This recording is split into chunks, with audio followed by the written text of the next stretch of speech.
Make it happen. Let's go. Let's see how far we get. Hey, welcome back to another episode of Road Noise.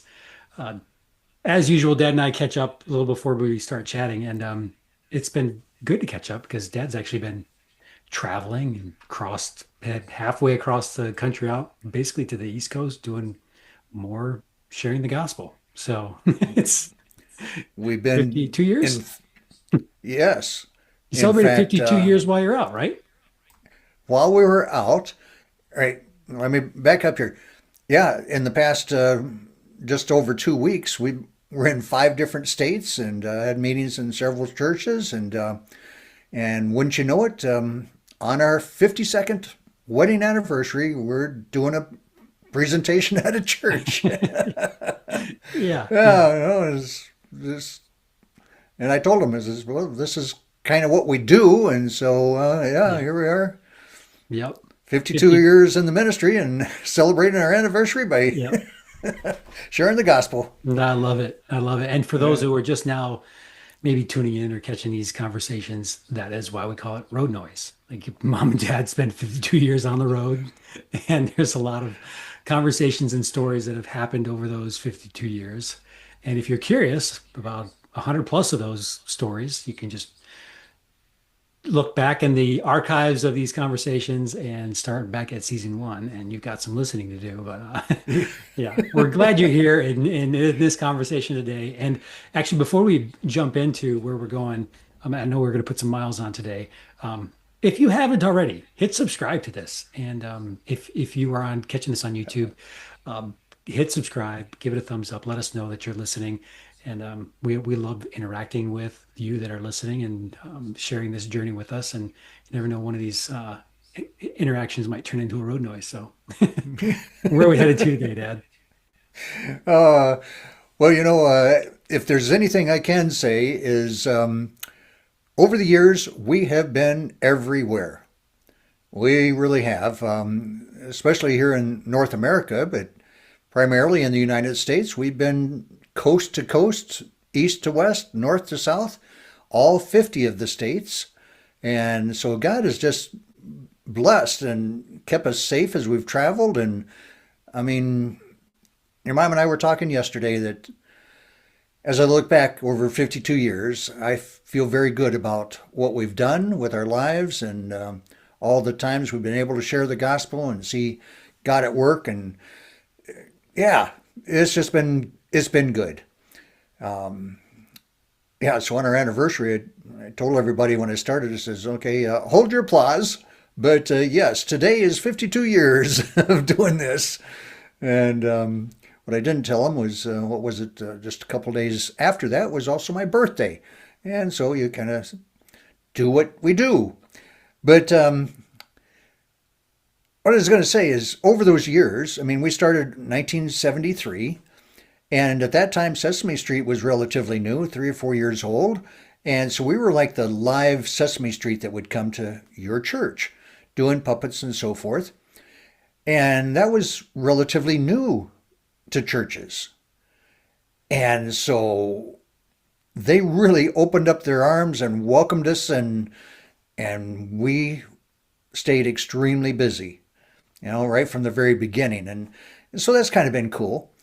But one of the things that we did actually relatively early in the ministry, shortly after we came back from Alaska, we were introduced to the Fellowship of Christian Magicians. And don't let the name fool you. Yes, there's people there that do gospel magic, but they also, especially back then, had a lot of things with puppets and juggling and storytelling and balloon sculpture and drama and I mean all kinds of performing arts. And when you went to one of their conferences, there was people that were teaching, whatever their specialty was. And so we got involved with that actually through one of our board members, Bill Cochran. But anyway, learned a lot being involved with that organization. And I'd also like to think that we contributed a lot to the people that came as we were teaching in those various arts. Well, conferences were being held all over the United States. But one thing that the organization kind of realized was there was a lot of people in Hawaii that were involved in children's ministry and doing, you know, reaching people there for Christ that would have really liked to have come to one of the conferences here in the States, but because of the distance and the cost involved and so forth, most of those people did not attend. And so the president at that time said, why don't we take a conference to them?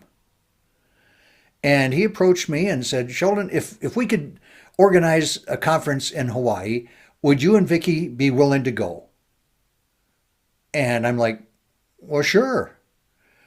Now you have to understand, first of all, those teaching at the conference didn't get paid. Okay, so we're going to go to Hawaii and teach, but we're not going to get paid. Oh, and we're also going to have to cover our own expenses. And anyway, so we said yes. If that can be set up, let us know plenty of time in advance so we can clear our schedule and make sure that we don't have things scheduled here at that time. And also, we'll need to raise the money. And so they set the date, and we sent a newsletter out, friends and family and so forth, and said, hey, we've got the opportunity to go here. We'll be ministering there in a couple of churches and be teaching 3 days at a conference. So basically going to be there about a week. And it really didn't take long, and God supplied the funds. And so it's like, okay, we're going to the state that you can't drive to. So how did it end up as a road noise? But anyway, so we're headed to Hawaii. And when we got there, we did the meetings in the churches, shared the gospel there, and did the conference every day, teaching, various things. I'm doing magic and juggling and storytelling, and what else did I do? Did I say puppets? Yeah. Anyway, that was one of the key things that we did. Anyway, so ministry went great. Just a real privilege to be able to share the gospel with people there. I mean, it should be no surprise that sin is rampant in Hawaii just like it is any place else in the world. And so to be able to share the gospel there was a real honor. And we were blessed to be able to be there. Well, as we got everything finished, we had a day and a half where we didn't have any meetings. And so a day and a half, we could kind of be tourists. And someone that had attended the conference was telling us about, what's it called? Hanama Bay. And if you could go there, we really ought to do that. But if you do go, get some frozen peas. And then when you go out in the water, hold those frozen peas in your hand, and these beautiful fish will come up and eat them. And so when we had that half a day, we did that. We went with another couple, and I tell you, that was an amazing thing. These fish were all over. I'm guessing they're used to tourists and and words out that, hey, if you feed these fish, they'll come right up to you. But for those of you that don't know, I'm colorblind. But my, oh my, the colors of these fish, just amazing. All colors and swimming right up to you. Anyway, so that was a day I will never forget, okay? Well, the next day was our full day before we were to fly back. And some of our good friends, the Deweys, had come from Texas. And they were teaching different workshops at the conference as well. And so Ralph Dewey said, Sheldon, my wife and I are going to rent a car tomorrow and make the circle around the island.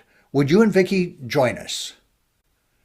And, well, we didn't know anybody there. We didn't have any other transportation, really didn't know what to do. And so it's like, sure. And so we spent the entire day with the Deweys. Now, there's a couple of you listening, I know, that know exactly who Ralph Dewey is. This man started, are you ready for this? A balloon sculpture ministry in 1975.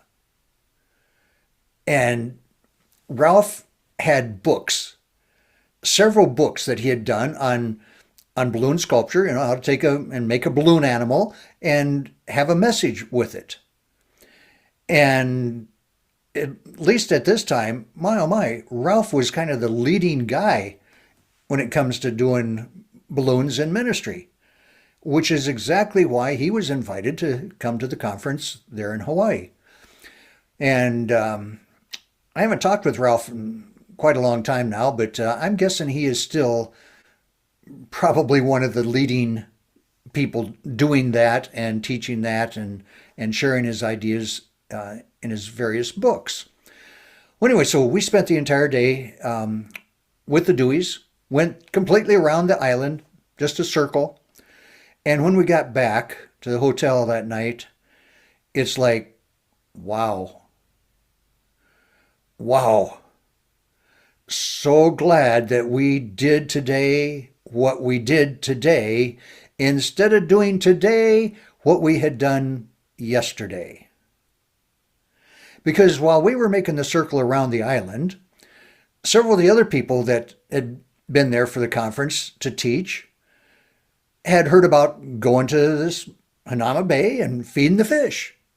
And so a whole bunch of them had gone out there and were doing exactly what we had done the day before, but with a little different results.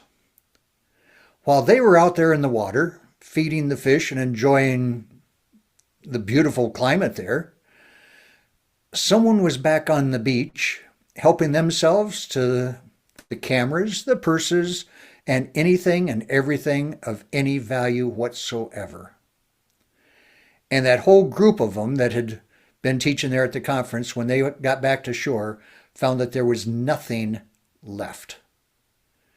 Everything was gone. Wow. And some of them had some very expensive camera equipment and so forth, but everything was gone. And so when we got back and learned that, it's like, wow, thank you, Lord, that we were able to enjoy that and do that and still leave with all the stuff that we had taken with us. But it was a real reminder that why we were there. We were there to share the gospel. The souls of people are far more valuable than cameras and jewelry and all the stuff that was stolen. And so many times we, being human, kind of put a lot of emphasis on the things that we own, when really our emphasis ought to be on people. The old saying about, how's it go? Using or loving things and using people. Yeah, that's not the way it's supposed to be. We're supposed to love people and use things. Use things like gospel magic or juggling and balloons and so forth. But the things that we have, use those to share the gospel, because the souls of people are far more valuable than any of our earthly possessions.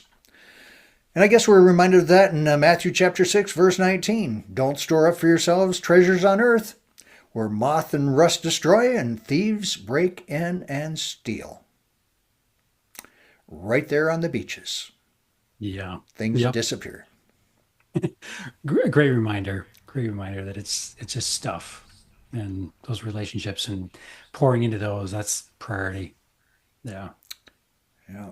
If as you were just teeing up the story, you were commenting about saying yes to this invitation before you knew the schedule, before you knew what was like all would be entailed, before you knew what kind of adventures or no adventures you might be having, before the funds were in place. It kind of it reminded me of something that I learned from you early on, is that you make the decision and then you figure out the details. Yeah. Like you say yes to where God's calling you, and then just trust that He'll provide the way and just pursue it, and He will direct your path. That exact thing crossed my mind probably, I'm going to say about 3 weeks ago. That principle of make the decision first. And once you make the decision, then, okay, you work out the details. Your mind gets creative and hey, God's involved. I mean, if the decision is based on what you feel God wants you to do, then all the details are going to come into place. So yeah, we made that decision and said, yes, we'll go. Yep. Had no idea what it was going to cost us, but yeah, fortunately it didn't cost us our cameras or, You're right. Yeah. Yeah. Yeah. Yeah. yeah. Anyway, so if we're talking about thieves, and that's kind of the theme there tonight, here's an old one. And if you don't get this one, then I have not done my job as a dad. But It all no comes down to pressure. this. Who should be sweating, me or you? I'm sure that you've heard about the thieves that stole all the toilets at the police station. Oh boy. You didn't hear about that? No. Yeah, the detectives have nothing to go on.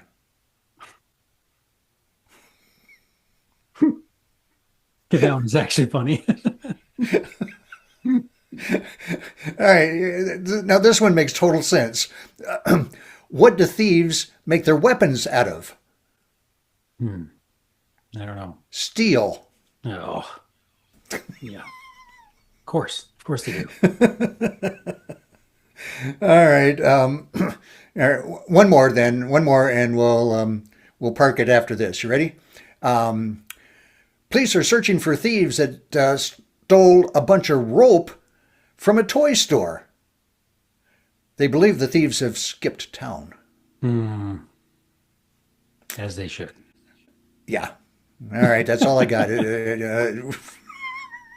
Yeah. We went from bad to worse. Yeah, these are good. Yep, these are good. Well, thanks for those jokes, and thanks for the reminder of our treasures are not here, they're in heaven.